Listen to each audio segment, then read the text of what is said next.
Hello and welcome to Inside Sports. I'm your host, Todd Blackstock. There are some great things going on in sports for St. Louisans and some bad things as well. In March of 2020, the Bradley Braves defeated Valparaiso to stamp their ticket to the big dance. The only problem was the NCAA basketball tournament was canceled due to COVID-19 concerns. So Bradley had to take their Arch Madness trophy and call it a day. Well, last year, a limited number of fans were allowed to watch Loyola of Chicago win Arch Madness.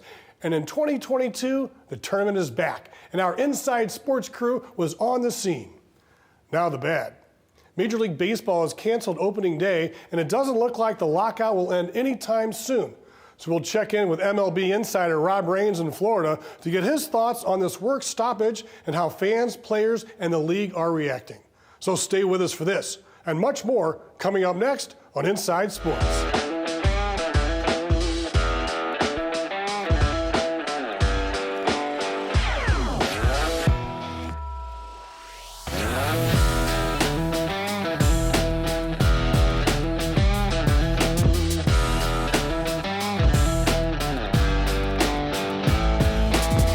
What do you think about the Major League lockout? What do you think the implications will be, and will you be returning right away if they come back? Well, sir, I'm a baseball fan, first of all. It doesn't matter what 30 Major League teams you have on tap. I think Major League Baseball players today are overpriced, number one. They forget what actually Major League Baseball actually represents. It is a sport.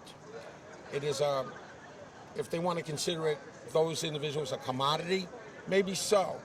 But the bottom line is, what is going to take place when they do come back, and how are communities going to accept them? And that's a major portion of it. And the other thing, too, for the Major League Baseball Players Association, and I hope they're listening to this, and I want them to think about this. There are many American families in this country who do not have the earning power you have. And you provide an entertainment that brings this country together as one, seriously speaking. So with that in mind, if the Major League Baseball Players Association and MLB can stick their heads together, put them in a room, lock them in, and come out with some sort of meaningful force of understanding and bring the sport back to Americans, that this is our national pastime, and it's a great pastime. And we love our pastime called baseball in this country. But I think it's just pure selfishness, more than anything else, sir. I really believe that. Our first guest today is a veteran baseball writer and sports historian. He runs STLSportspage.com and annually covers spring training for the Cardinals in Jupiter, Florida. At this time, we welcome Rob Raines back to Inside Sports. Hey, Rob, how you doing? I'm great. Thanks for having me. Thank you. I'm going to put this up right here. It's the St. Louis Post-Dispatch. Opening day delayed. So it's a dark day in Major League Baseball. I know you're down there every year for spring training, and you know, when they cancel the start of the season, it's got to be tough for the sports writers and the media, the fans, and everyone involved. Oh yeah, anybody who has anything to do with the game didn't want to see that happen, you know, and fortunately they just couldn't get to an agreement where it made sense for both the players and owners to accept it and move on. And this is the reality when you have a labor situation that you can't get resolved. You have to, you know, have the consequences. And unfortunately now it's going to be a canceled games to the start of the season and a delay to the start of the season. And I think the question now that everybody has is, how long is this going to go on? When are we going to get baseball back on the field? So what do you think the sticking points are, Rob? I mean, you're down there, you've got inside information, you're talking to, you know, players, you're talking to fans, you know, you're talking to front office people, I would assume. And what do you think the sticking point is? Because a lot of people think that the owners are dug in and they don't mind losing 20 or 30 games because they don't have to pay the players as much.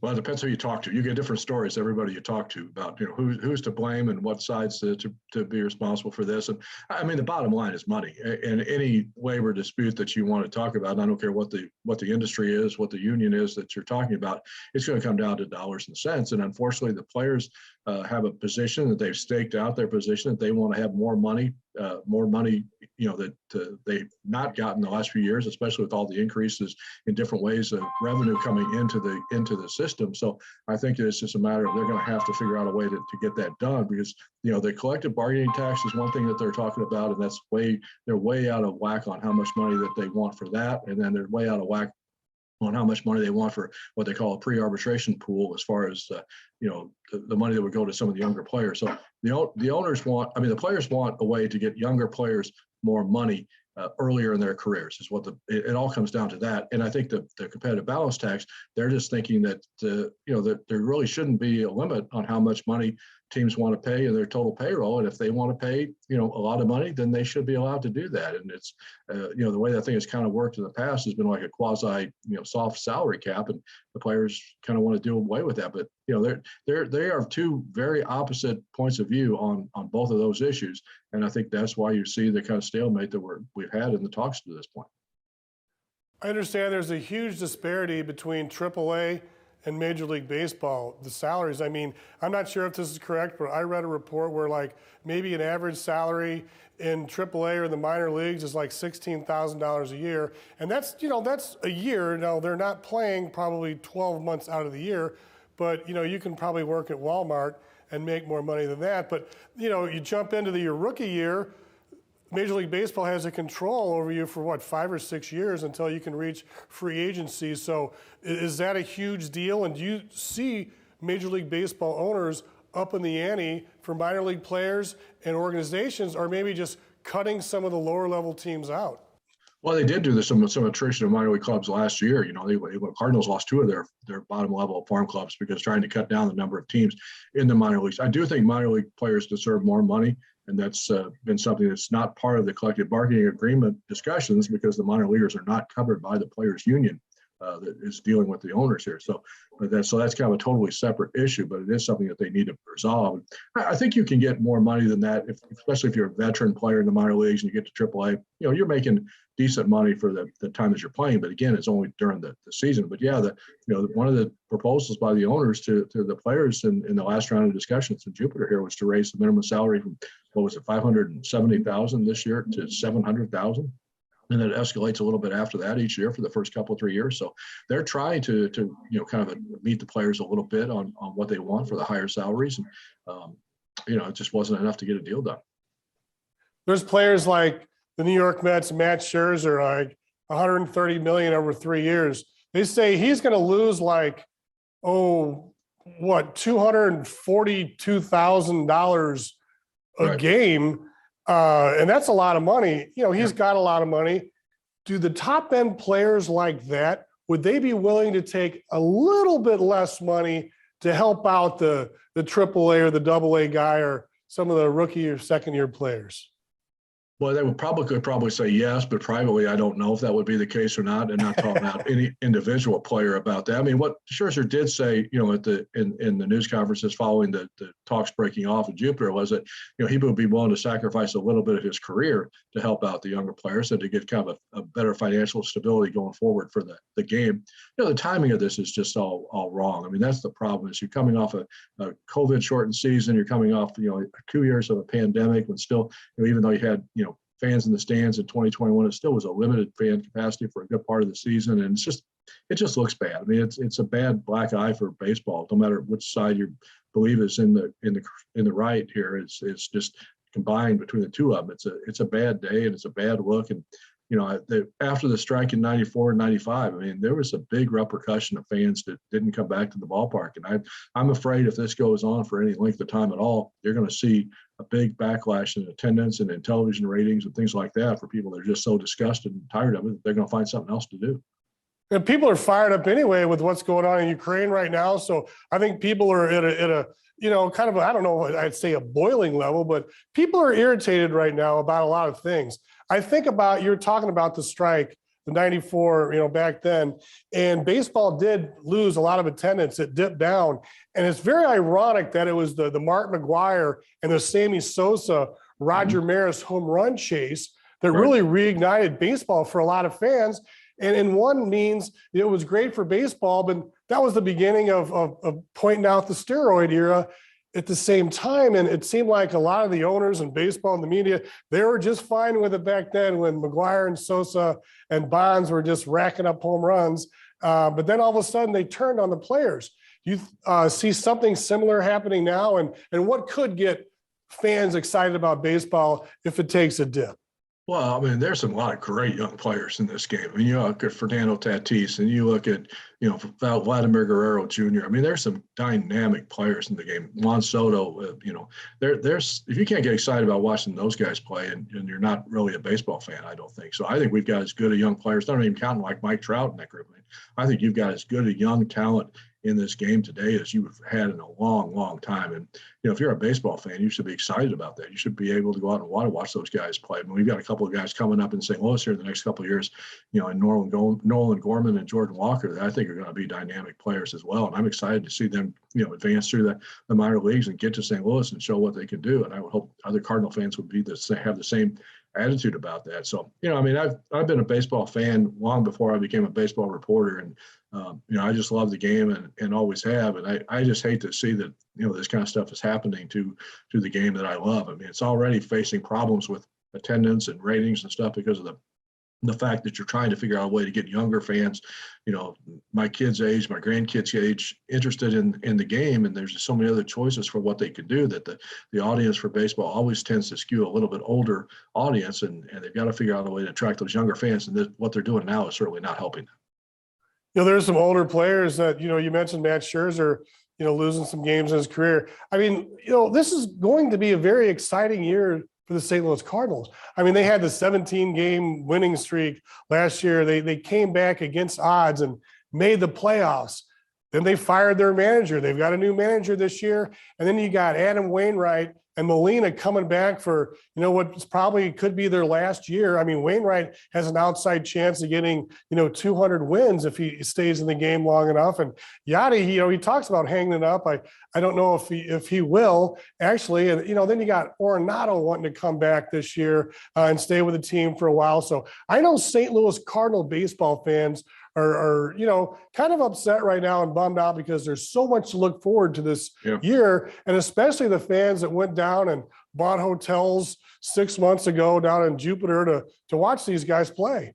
Yeah, we've seen a lot of those guys here at our hotel, the Homewood Suites, and around the ballpark this week. Just coming over there, watching what was going on, and just hoping for the best, and hoping that we would get a deal done, and that baseball will be played here starting in a week or so. But unfortunately, that didn't happen. So yeah, I think that's kind of the collateral damage. You talk about the players losing a lot of money and the owners losing money. We're also seeing people that probably rely on that money from working at the ballpark, either the second job or whatever, selling beer or parking cars or whatever the other jobs are down at the ballpark. So those are the people I feel sorry for the most, because they're losing money, maybe not to the degree of the owners or the players, but they're losing money that they really count on to help pay the bills and to live their daily lives. So it seems like that kind of group of people, and the fans in general, are the kind of the left out people here that don't really have a voice at the table and get to say, come on, you two, let's get this thing done. Now the Cardinals and the Marlins share Roger Dean Stadium in Jupiter. So you're inside the action. I know you've been doing this for a very long time, so you've got some inside sources. Do you have anything on why Derek Jeter may have stepped down his role with the Marlins, and he's wanting to sell his ownership role? I mean, it's happening right there with the Cardinals and the Marlins.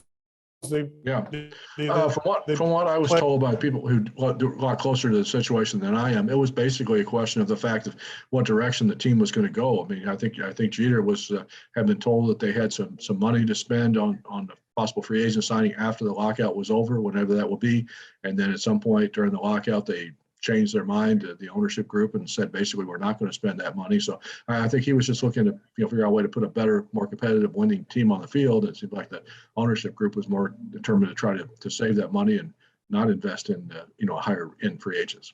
People were taking shots at Jeter because as soon as he took over control of the Marlins, it seemed like he let all their good players go. So I know a lot of people don't know that, and thank you for pointing that out, because that probably is a testament to Jeter that he's got a competitive spirit in him. Oh yeah, I think he wanted to win. I think, as I say, I think he was trying to. The player in question was Nick Castellanos. I think, who we know from the Reds, who is really good player, native of Miami, And I think that they were really trying to pursue him and to bring him back to Miami, thinking he would help sell tickets, in the a place that really needs to sell tickets for their games. You talk about teams, bouncing back from this whenever it ends. I mean, we all know how great baseball fans St. Louis has, and the Cubs and people like that. Well, those fans will come back to the ballpark if they're playing a game. They're going to be there, for the most part. But there's markets that are not nearly as good a baseball markets as St. Louis, like Miami, that I think are really going to suffer when this thing is over. I understand the players are upset also about the competitive balance. I mean, you've got teams like the Pittsburgh Pirates, sometimes Kansas City, teams that they tank it, they get rid of all their good players in the middle of the year. And then teams like the Yankees and Red Sox, they fund, the Pirates. And so the owners make money, but they don't care about winning, and they don't have any attendance. Yeah, and that's an issue, and it is something that players want to get addressed. They've tried to make some moves to address that. That was where you got into the discussions about having a draft lottery. So automatically finishing with the worst record in the league wouldn't guarantee that you get the number one draft pick. The way the Astros rebuilt, the way the Cubs rebuilt. So I think that there are some discussions going on still about that. I think both sides are really kind of in agreement that that's a good idea. They just have to figure out the logistics of what the right number of teams would be to be involved in that. I think, to me, the whole competitive balance taxing, I don't really care what the top end is. And I know that was an issue for the players. They wanted it to be a lot higher than what the owners had offered. But to me, the problem is more a team not spending $60 million on a team payroll, not a team spending $230 million. That gap, there's always been a gap between the money that is spent by the higher end teams and the money that's spent by the lower end teams, but it wasn't anything like that. It wasn't any kind of that big a margin. Now, and I know we've all seen examples in baseball over the years that the most highest paid team doesn't always win. I mean, it's the way the game is played and the way it gets played out sometimes. But they need to figure out a way to close that gap, whether it's a minimum salary cap that team has to have at least $100 million payroll or something like that to kind of narrow that gap a little bit, because it is a problem. Well, Rob, thank you very much. I don't hear Mark McGwire in any of those stories about getting voted into the Hall of Fame. And when he was playing, he was a surefire Hall of Famer. But anyway, I know you got a lot going on down there. Folks, STLsportspage.com, Rob Raines, veteran reporter, historian, and you got to check out his stuff. It's great. Rob, thank you so much. Anytime, Todd. Thank you. Thank you. All right, we're going to take a quick break now, but when we return, we'll head over to the Enterprise Center in downtown St. Louis to highlight the 2022 Missouri Valley Conference Tournament, better known as Arch Madness.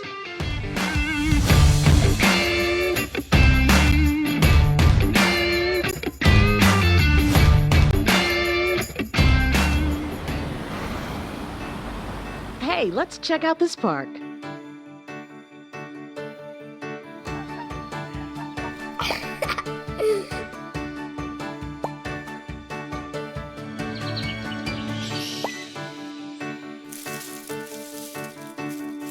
Oh, wow, that's really cool.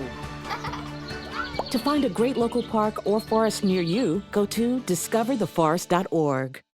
And welcome back to Inside Sports. I'm Todd Blackstock, your host. Great to have you with us. Right now, we're on location in downtown St. Louis at the Enterprise Center, where Arch Madness is coming to its finale. Who's going to take it to the dance, Drake or Loyola of Chicago? We'll find out here in just a little bit who's going to stamp their ticket to the big dance. But first, we're going to send it over to high school with Ian Mahone as he celebrates a long career of a distinguished public high school coach. He's finally going to get his due. Let's take a look.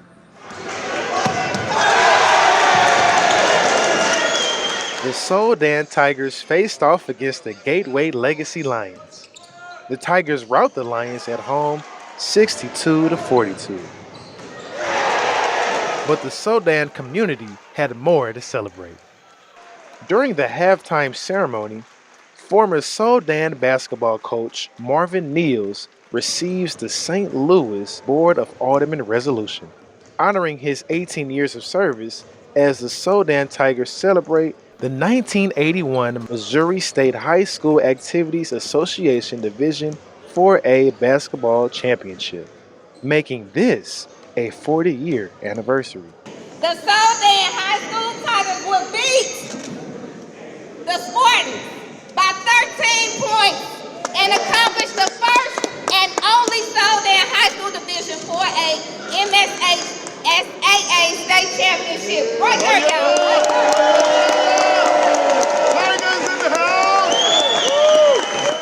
going to retire on my terms this year. And I cannot think of a greater situation than I'm seeing today with all the people here, students and players. According to some of his students, Niels is part of the reason they continue to live their lives as champions. Mr. Marvin Niels was my favorite coach ever. Even when I played for Sodan, I went to college, I went overseas. This man taught me a lot as a Sodan Tiger. And I have to commend him and I praise him and thank him. Thank you, Johnny. Now, Niels is currently a St. Louis public school administrator giving back to a community he deeply cares for. For Stl Tv, I am Eon Mahoney. So there you are, shuffling through a stack of resumes and you come to mine. This is it, first impression, my way in. But can my resume show you how I truly stand out?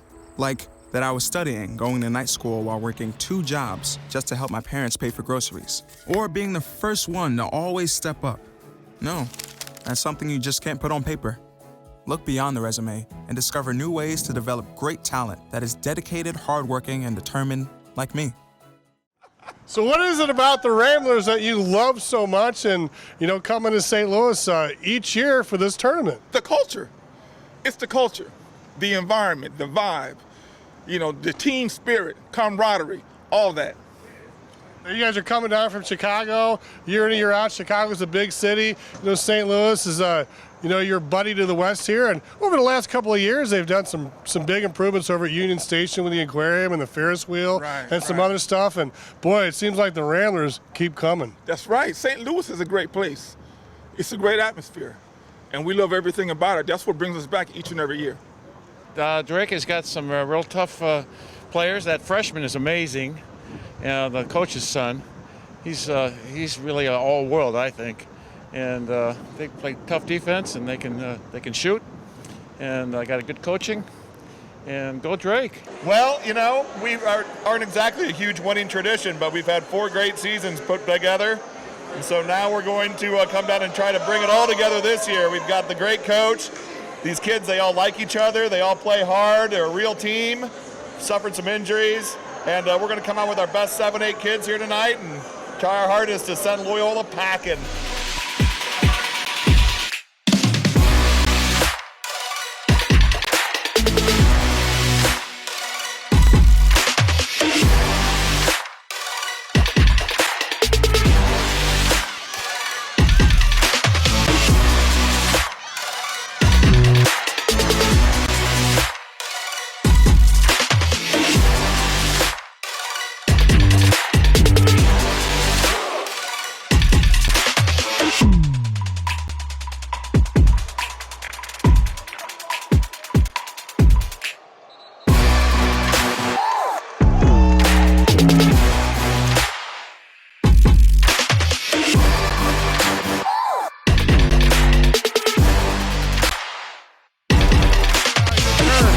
This is just a dream come true. This is the reason why, me, A, Chris, all the seniors on our team, this is the reason why we came back.